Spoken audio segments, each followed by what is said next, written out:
नालायक लड़के, तेरे भैया ने तुझे छूट दे रखी है तो इसका मतलब तू कुछ भी करेगा। किससे पूछ के तूने पैसे लगाए थे? सारे पैसे बर्बाद कर दिए ना। भाभी, आपकी हिम्मत कैसे हुई मेरे पति पे हाथ उठाने की? हाँ देख, तू बीच में मत बोल। छोटी है, छोटी बंद कर रहे। ये हम दोनों का निजी मामला है। हाँ तो क्या हो गया?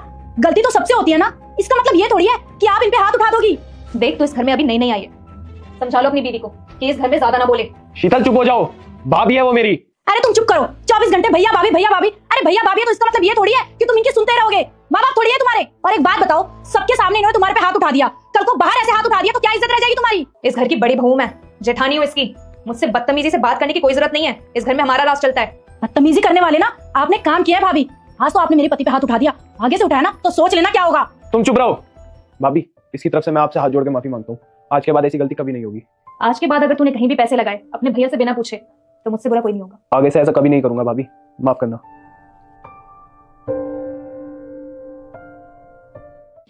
अभी इस घर में नई नई आई है और जबान देखो कैंची की तरह चलती है इसकी। सुमन, रूम में चलो, मुझे तुमसे कुछ बात करनी है।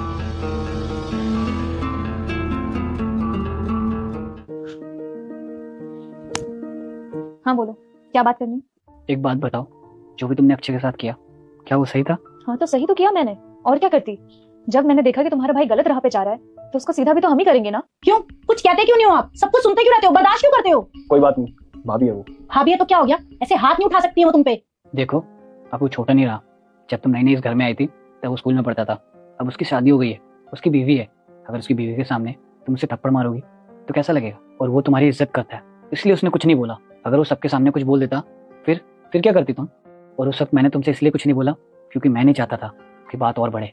देखो, मैं तो तुमसे बस यही कहूंगा, हमारा एक छोटा सा परिवार है, बिखरने में ना सिर्फ 1 सेकंड लगता है और एकजुट होने में पूरी जिंदगी निकल जाती है। उन्होंने ऐसे ही नहीं मारा।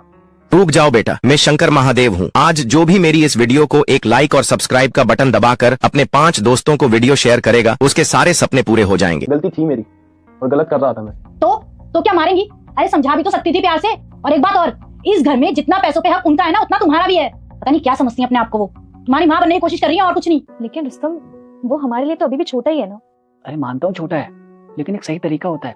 उसे तुम प्यार से समझाती, समझ जाता। क्या पता ऐसे थप्पड़ मारना जरूरी नहीं था। और एक बात बताओ, तुमने शीतल के सामने अक्षय को थप्पड़ मार दिया, उसे कितना बुरा लगा होगा? अगर मेरा कोई बड़ा भाई होता और तुम्हारे सामने वो मुझे थप्पड़ मार देता तो कैसा लगता तुम्हें? नहीं, मुझे बुरा लगेगा। और मैं मानता हूँ तुम अक्षय की परवाह करती हो और उसकी भलाई के लिए तुमने उस पर हाथ उठाया, लेकिन तरीका बहुत गलत था। तुम्हें ऐसे हाथ नहीं उठाना चाहिए था, तुम्हें उसे प्यार से समझाना चाहिए था। और देखो ना, शीतल के सामने अक्षय ने थोड़ा सा भी जवाब नहीं दिया। पता है क्यों? क्योंकि वो समझता है कि छोटी छोटी तकरार में परिवार टूट जाता है। क्योंकि उसे पता है कि हम दोनों के माँ बाप नहीं है और परिवार होना कितना जरूरी होता है।